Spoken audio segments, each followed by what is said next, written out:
You know, I see this everywhere I go.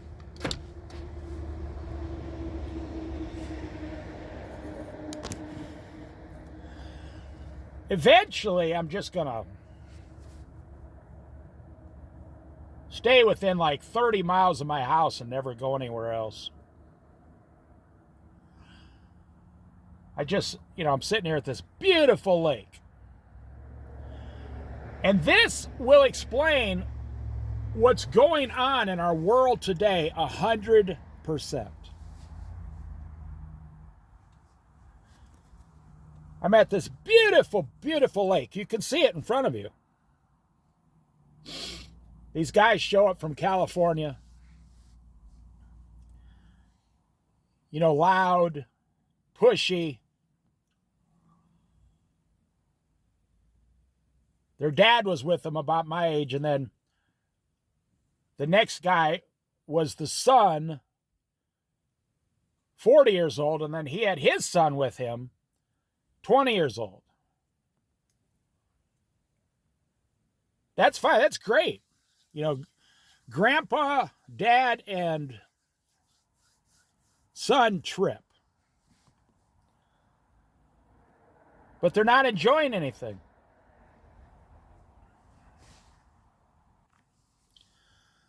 They pull up to this lake here, look around for like 30 seconds. They stare at me, look at me.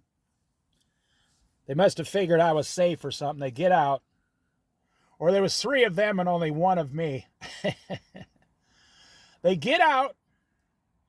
He gets a fishing rod with a lure on it. The son, the middle guy, walks out on the dock here. Gonna do some fishing. He was there 4.5 minutes, made like 5 or 6 casts. Figured, nah, this ain't working. They get back in the car, they leave. Well, that's what I'm saying. It's not a metaphor, it's reality.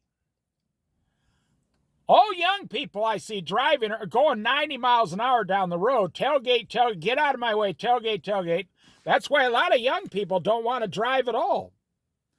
Because the young people that are driving are crazy. If you could just slow down 15%,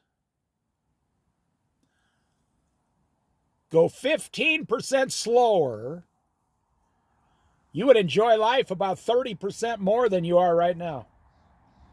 But that's not going to happen. I'm just talking to the wind. I'm just talking to the air. Nobody's listening.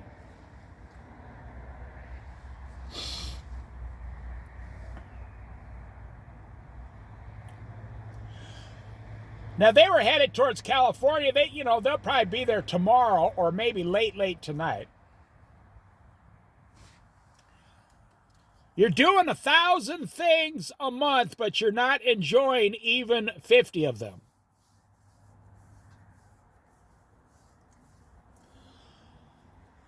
I was reading an article about a young guy who took his grandfather's advice. This guy was like 25 years old, 23 years old. He said, my grandpa told me, start cooking all your meals at home, watch the food cook, study what kind of food it is, make it healthy, sit down at a table. Get rid of all the junk, sit down at a table, the meal you cooked, and spend 30 minutes enjoying the meal you cooked. So the guy's single.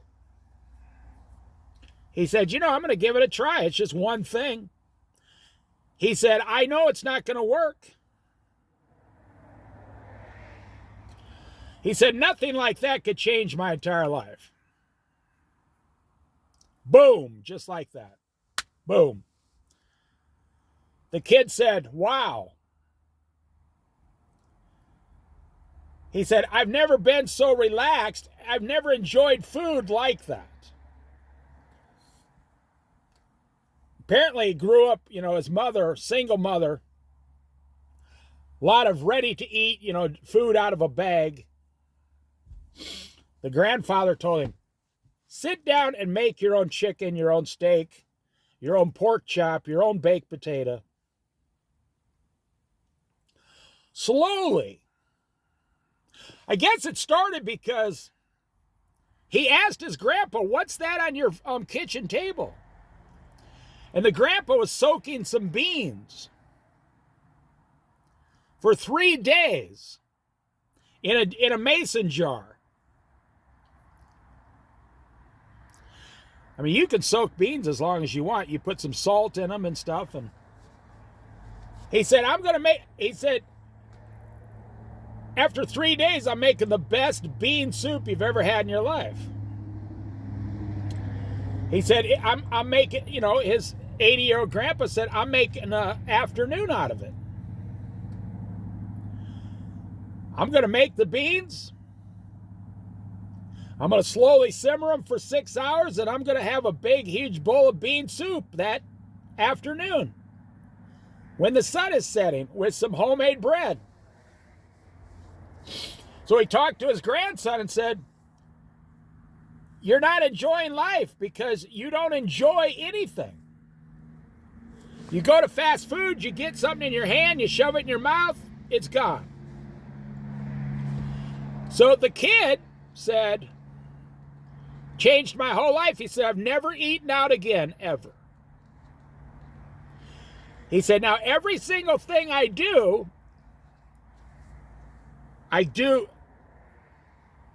slowly. I go slow and deliberate.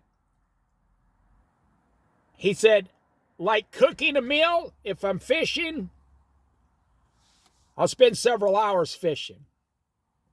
If I'm in a kayak or a canoe, I'll sit out there for several hours. If I go hiking, I'll make it a 2-day hike overnight and take a tent with me.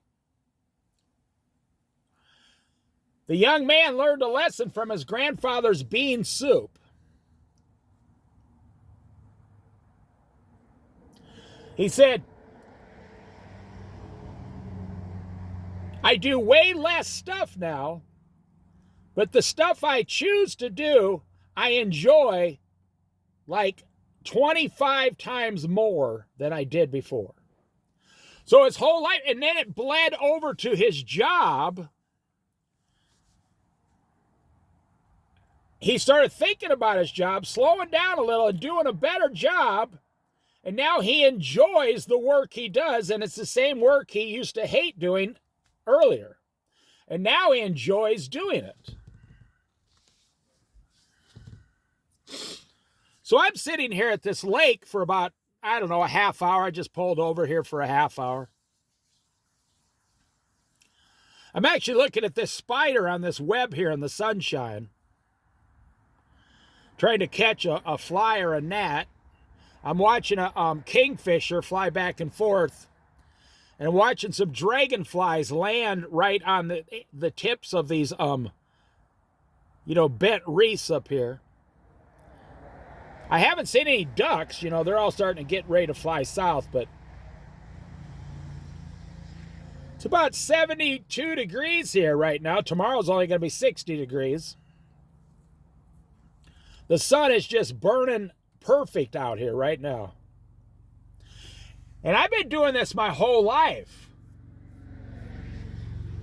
We used to grow our own food, split our own wood,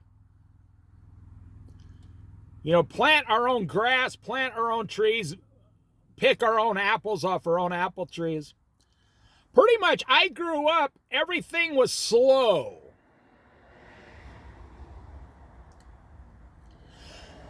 And so I'm actually living in probably, I would say, the most exciting time in the history of planet Earth, in my opinion. For 50 years, I grew up with no technology except maybe a TV, that's it. Well, I got rid of my TV when I was 40.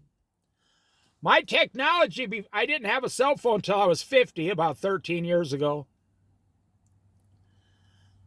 I don't have Facebook. I don't have Instagram. I don't have anything. I have one cell phone. Me and my wife share it. She doesn't have a cell phone. She doesn't carry a cell phone to work. That's funny because sometimes the employees will call me. I'm not making this up. And they're looking for my wife to answer a question. And I say, she doesn't carry a cell phone. They say, well, how do I get a hold of her? I said, she's at work. And they say, oh, I'm at work in a different department. I say, well, then walk over and talk to her. And they laugh. They've never heard of anyone that doesn't carry a cell phone. There goes a couple sparrows flying back and forth. So the guys in California, they're already past Winchester Bay. They've already bumped down the road just since I've been talking, like 14 miles. They probably stopped at McDonald's. But you notice the grandpa that got out with them, the 70-year-old grandpa, he was going slow. It was only the son and the middle son, the 40-year-old son, and the 20-year-old son that was going fast. The grandpa, around my age, he was at least 65. He got out and stretched his arms, slowly walked right. He stopped and was looking, gazing deeply into the, thinking, I should stay here and go out into those woods over there. Too bad my damn bratty kids are with me. One message I'll give young people. You're going to spend your whole life going fast. Yeah. And you're going to wake up at 50 years old and say, I didn't do anything. Where'd I go? I didn't accomplish anything. I had 50 years, very low technology. I had a computer for 3 or 4 years, and it actually became obsolete, and my cell phone did more than my computer.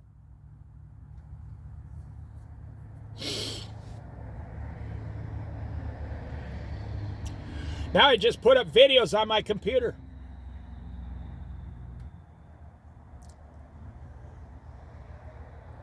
Yeah, I've never met anyone under 50 years old lately that told me they spent a week camping, a week into the wilderness.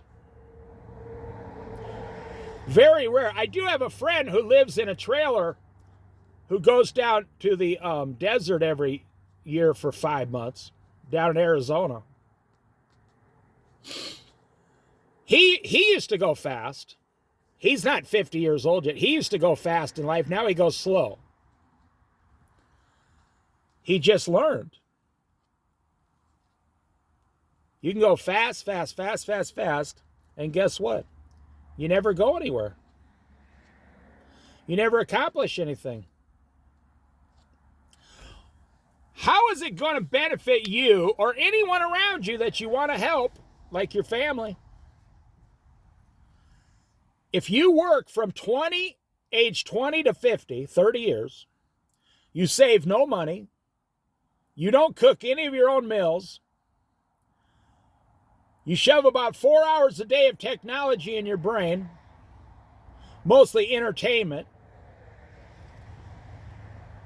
you work, you give all your money to the bank, the credit card, the automobile payments, and you wake up at 50 years old and say, I got about $800 in the bank.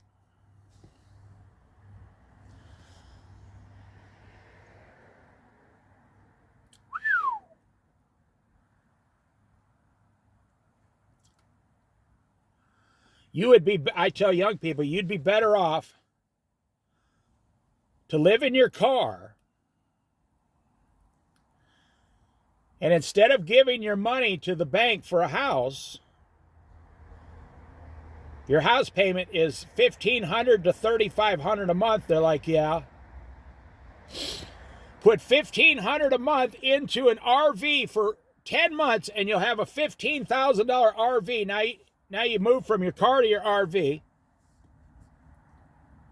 I'm watching this spider web and there's a fly walking straight towards the web. Yeah. Don't know if he's going to get caught in the web, but there's a fly walking towards the web.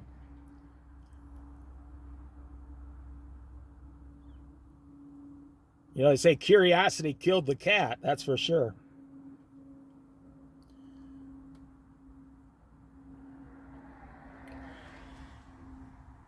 And that's only after 10 months you're in a $15,000 RV. Now you have a house for the next 10 years.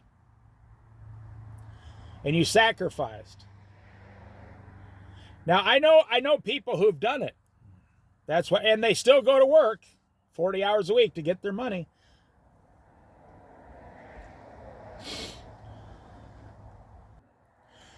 But very few young people do it. I think the devil uses technology today to make you go as fast as you can so you never slow down, so you never enjoy anything. So I'm going to end this video like the young person. He told his grandpa, he says, so you just want me to go to my apartment, cook my own food, and just sit there next to the window at the table and slowly eat my food. His grandpa said, try it a few times. If you don't like it, you didn't lose anything.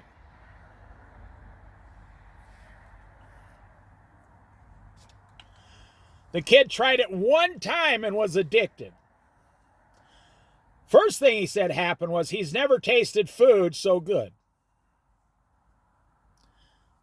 He said, I've never tried to cook a big steak like that. He said, it tasted great. Well, now the kid ended up the article saying, now he knows how to cook about 100 different things. He looks up really great recipes online and wants to try them. And he said he probably won't be single for much longer because there's 4 or 5 girls that found out he cooks good and they all want him to go out.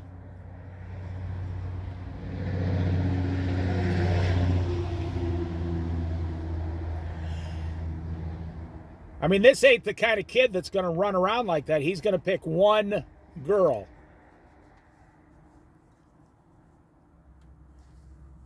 And his grandpa kind of laughed. He said, yeah, I told you.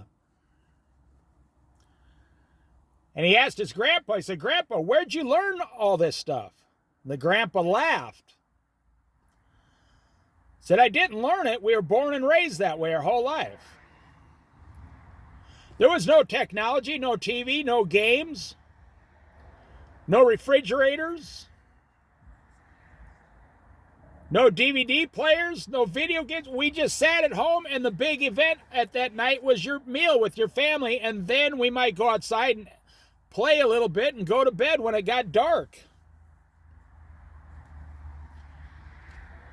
That's why I say I'm way more blessed than most people because I was born in 1962. So the first 50 years of my life, I really didn't get involved in any of this.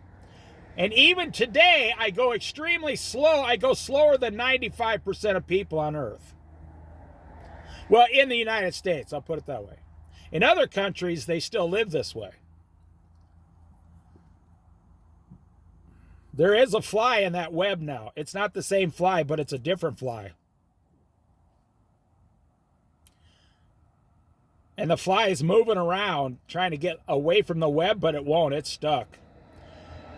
And this spider's, I'll make a video of it. This spider's going to come out when the sun goes down and eat that fly. And that's going to be its meal.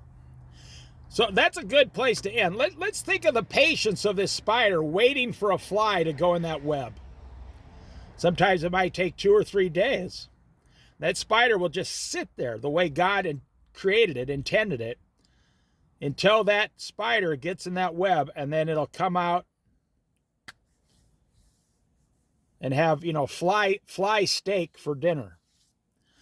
And then it'll get the energy and repair its web. Then go back down underneath there and wait for another fly to come the next day or 2 days, and then boom. It's a fascinating process. See, I grew up where you worked 8 hours. You woke up at 5 a.m., you went to work, you came home. Everybody worked Monday through Friday. You didn't work Saturday and Sunday. I actually grew up in a place where half the stores were closed on Sundays.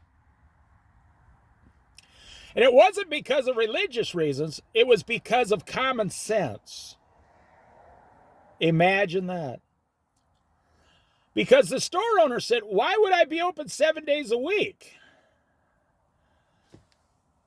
I went to a 7-Eleven where a guy from India owns, or Pakistan owns the 7-Eleven I went to. And man, that guy's going 100 miles an hour. He's got a Bluetooth phone he's talking in. He's running a cash register. He's the only employee there at that time. He's running the lottery machine, the coffee, all the food they got up front, stocking all the shelves. I said, well, thank you. Have a nice day. He goes, yeah, you too, buddy. Bye-bye. He said, yeah, you too, buddy. Bye-bye. He goes, yeah, you too, buddy. Bye-bye. And then he started talking to the next person. I thought, wow, this guy, he's on his way to becoming a millionaire in 10 years. But he's going to work 7 days a week, 15 hours a day.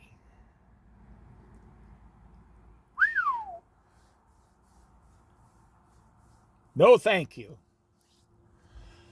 So, I'm not saying we're destroying ourselves in America. I think we've already destroyed ourselves. I don't think we can go back. I don't think there's any repairing going back. I think we've gone too far down this road, and we're going to go down to artificial intelligence now. I got an ad the other day on artificial intelligence. I was just looking at YouTube, and they invited me to create my own perfect girlfriend online. My own AI, artificial intelligence girlfriend online, perfect for me. Wow. I said, well, I'll have to ask my wife. So I asked my wife, and she punched me in the face.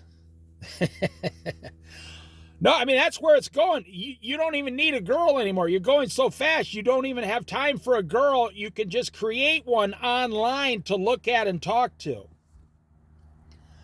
That is straight from the devil creepy. Yeah. That's straight out creepy right there. So I thought I'd share that story. This kid, he's very rare. Less than 5% of people do what he does at his age. And it was only because his grandpa said, this is what you should do. It was only because of what his grandpa suggested. He was lucky enough to have like a 65-year-old or 70-year-old grandpa. And just say, hey, grandson, I got a challenge for you, what you should do.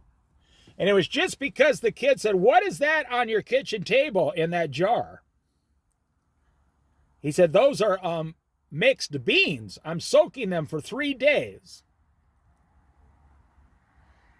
And then I'm going to make the best bean soup you've ever had. Right here, 3 ducks just came right in the water. The little small ones with the black heads, I think they're scoters.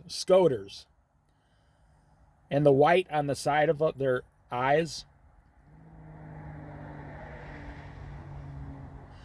I'm listening to this highway go back and forth, back and forth, back and forth.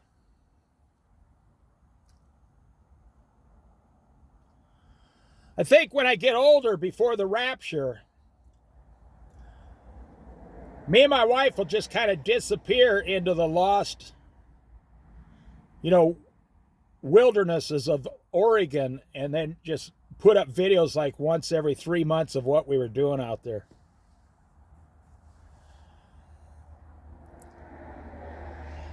I've never really found anything with technology that impressed me as much as like, you know, an old BB gun when I was a kid. I had more fun with a BB gun than I've ever had with a cell phone. Or a small pocket knife when I was a kid. I had more fun with a pocket knife than a cell phone. I had more fun putting up a little pump tent. Remember those orange and green ones? They were really bad, like in the 1970s. During the summer, in the yard where I lived, you know. And I would camp in that thing, you know. Of course, I was, you know, my parents were in the house. It's fine, but I was only like 12 years old. Or the old flashlights with D-cell batteries, the big, huge batteries that barely held, you know, something for 2 or 3 hours, a light, you know, with those old light bulbs you kind of screw in. Oh, I like the flashlights better today than back then, yeah. Especially the rechargeable ones, no batteries. That's the advice I would give young people. Do less and figure out how to enjoy it 10 times more.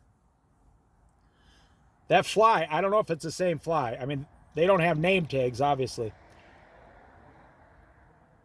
But that fly keeps going right back around that web, looking at it, kind of walking straight towards it. I think he's going to get caught eventually.